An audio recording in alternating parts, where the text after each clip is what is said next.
And it's unfortunate. Yeah, that's another thing about it. Like, you know what I'm saying? People talk about that gang shit. Like, you know, it's kind of different if you're from this side. You know what I'm saying? You born on 59th. Yeah. You know what I'm saying? You are what you are. Yeah. You know what I'm saying? You come up and you old enough to get off the porch. It's tribalism. And that's really what it is. And, you know, niggas out here who might be claiming they this or that, they chose to. You know what I'm saying? That's not how you didn't. Parents move to a neighborhood and it's you gonna get your ass whooped every day coming home, or you gonna get down. You know what I'm saying? So it wasn't. I don't even. But I mean, I'm not saying that was his. I don't know if that situation. was their situation. But I'm just saying. But yeah, you're literally born into it. It is a reality. Yeah. If you don't get down, then we gonna beat you down. Like, you know, like the choices are limited, especially for young men. You know what I'm saying? And then even more is loyalty. Loyalty to the people that you know every day. If you see, like, if you was in a gang and you was fighting somebody, like, I'm fighting them too. You know what I'm saying? Like, and I might not even be a part of the gang, but just because I fuck with you, I'm fighting them. Right. So then the repercussions are, like, if I'm by myself, they see me and they know I'm not with the gang ain't got my back. You might have my back, but you might not be around. You know what I'm saying? So it's like, I might as well just go ahead and do this. Whoop.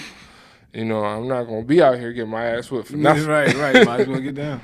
But you know, like but you know, we make light of it, but it's really tribalism. It's not anything that kids get into and they venture into it because they want to be bad people. And I think that's something that people don't understand. I think there's a culture that's built into there's what they believe they're doing is fighting wars and battles, and it's honor associated with it. Yeah.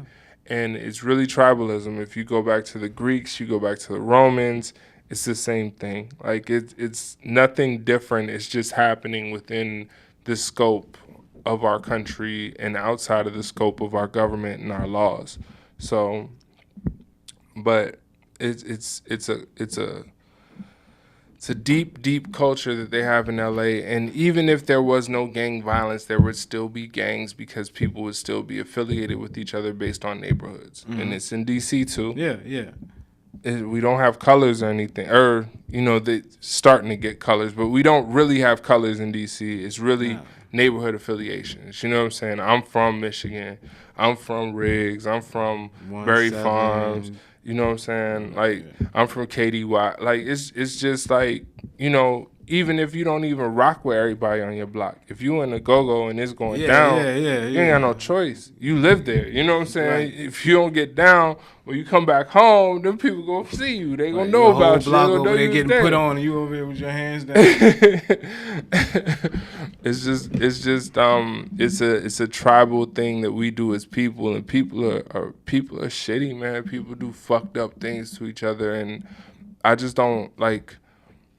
There were so many things that came out after. Like, what was my first reaction when I heard Nipsey Hussle? The first release was Nipsey Hussle was shot. Yeah. And Nipsey Hussle and two other people were shot. One person died. I did not think it was him who died. Well, the first report was that he got shot and that he had not yet died. That they were, you know, because I'm seeing the gram. I think Diddy might have had some, you know, or maybe it was T.I., you know what I'm saying, rest up or something like, but not like rest in peace, but like, you know, get better type joint. Because at first it was the niggas thought that he got shot but not killed. Yeah. And then a couple hours later, or maybe an hour later, the report came official that he had died, and it was just like, God. But it was damn, that's what my reaction was. Like, when I heard he got shot, I was like, oh, that nigga gonna be all right. Yeah. You know what I'm saying? I was like, he gonna be all right. It wasn't even a thought like, damn, he got shot. That's devastating. It had to, first thing I'm thinking about, Sunday. Yeah. Had to be an accident. There wasn't nobody going out to kill Nipsey Hussle on Sunday. Had to be an accident. Not in front of Marathon. It had to have been an accident. Nah. You know what I'm saying? It was even, I think, a tweet from LA gang member. He said there's not a self-respecting gang member in LA County in their right mind going to shoot at Nipsey Hussle in Crenshaw, you know what I'm saying, whatever, on a Sunday. Yeah. And come to find out, maybe this nigga is fucking crazy retarded. I don't know.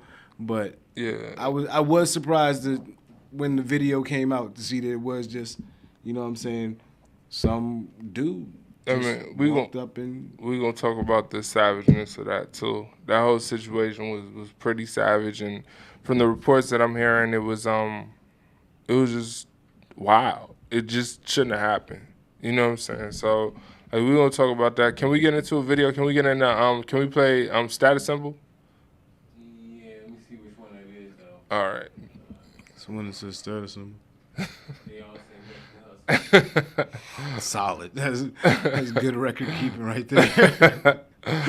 Nah, it's my fault, y'all. Like, I called Darnell and I was like, look, man, I need you to get all these videos off of whoop, whoop, whoop. And he was like, for real?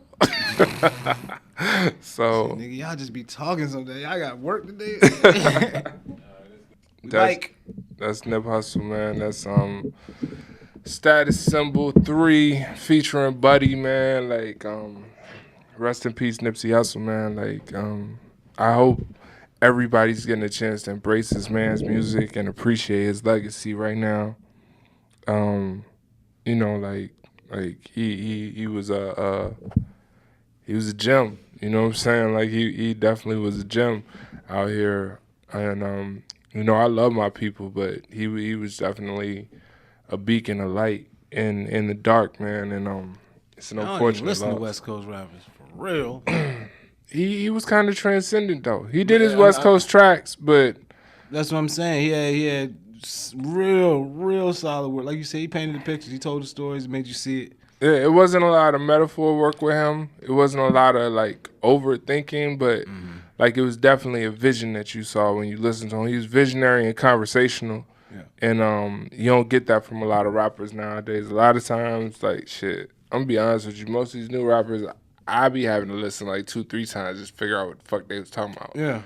So like he was an old soul, man. Like his morals and his values were that of somebody who had structure and a father, or like some, you know, a lot of niggas. You can tell niggas that they ain't got fathers about shit they do when they be like overly sensitive about shit. You know what I'm saying? But now you could tell Slim had a strong family. You know what I'm saying? Unit that brought him up. Like, you know, even if he did get into that, you know, that gang shit or whatever, you could tell that he was still grounded, raised right. You know what I'm saying? Like, he was grounded. He was probably that gangster that carried people's groceries and shit like that. Like, yeah. You know what I'm saying? Like when you see the picture of him taking his grandma off the airplane or whatever, he put his granny on her first private plane or whatever.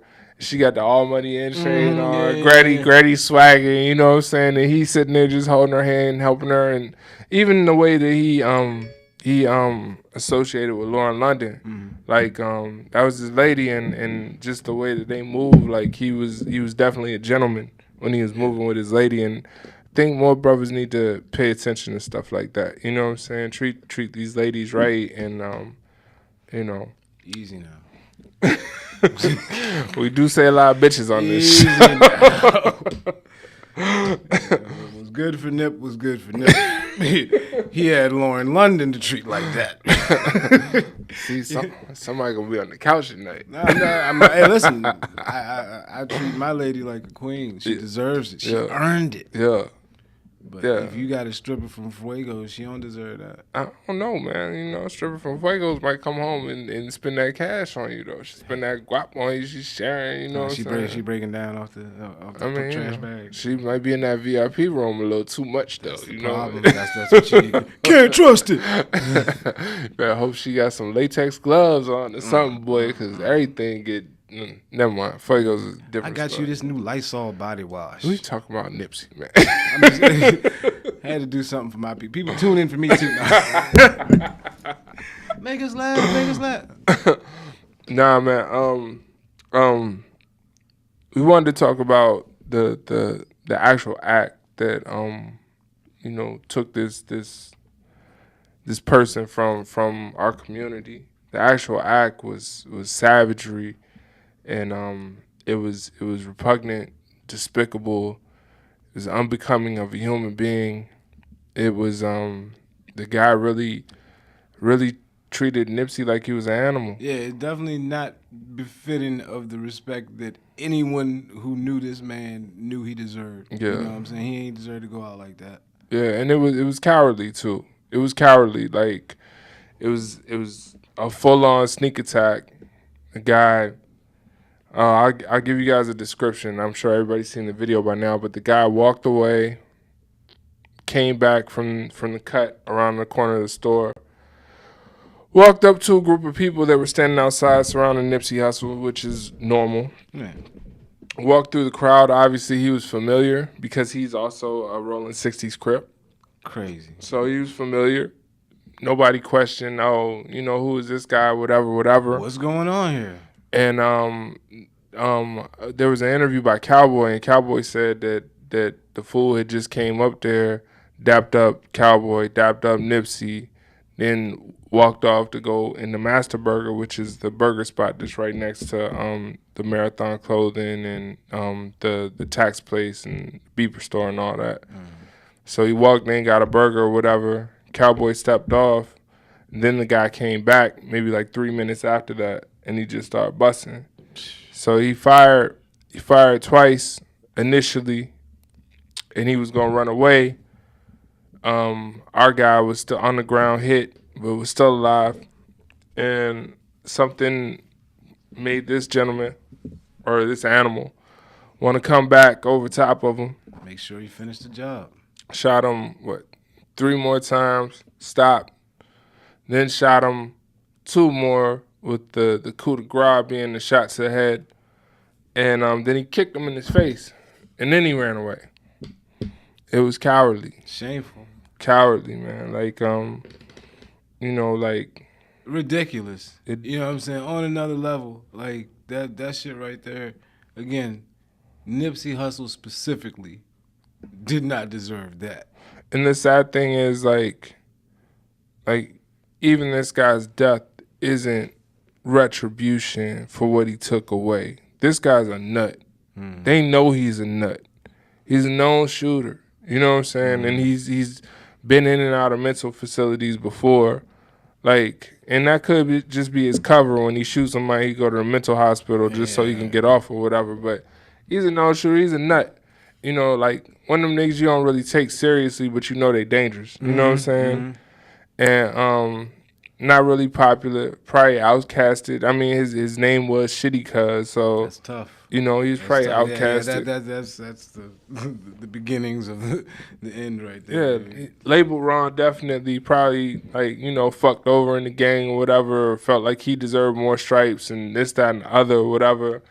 And like even his death, even if he dies the same way Nipsey did, we not equal. You know what I'm saying? We still losing. Don't get back. Yeah, we can't get back what we lost. Cause this dude's some shit, and you just took out somebody who's gold. Like, you can't replace gold with shit. It just don't work like that. You know what I'm saying? So, I don't know if there is any ultimate retribution for this loss. I don't think he can be replaced. That's how I feel. I hope that people see it and see him as an example of how we could be and the things that we can achieve if we believe in ourselves and we put forth the effort to make it happen.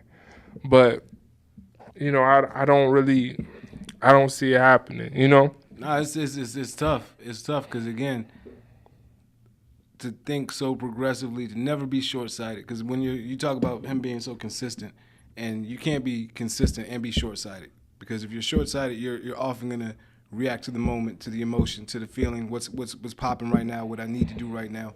And again, his model was play the long game, so forward-thinking, and for somebody to be that young, because again, this started 8-10 years ago, and you know what I'm saying? Like this, the phenomenon that people are missing so much was built 10 years ago. And if you've ever been in the street, being in the street, it's always about the quick flip. Yeah. But his statement, one of his statements on record that he says several times is, I'm playing the long game. Yeah. We playing the long game with the Marathon Clothing. We playing the long game with this. The name, the Marathon, literally. I mean, he was African. They like to run. But Eritrean, right? Eritrean. Eritrean, is that how they say it? Mm-hmm. Okay. Eritrea, which is a country that is split from Ethiopia through civil war or whatever. So And Washington, D.C. actually has the second largest, or has the largest population outside of Eritrea of Eritreans in the world.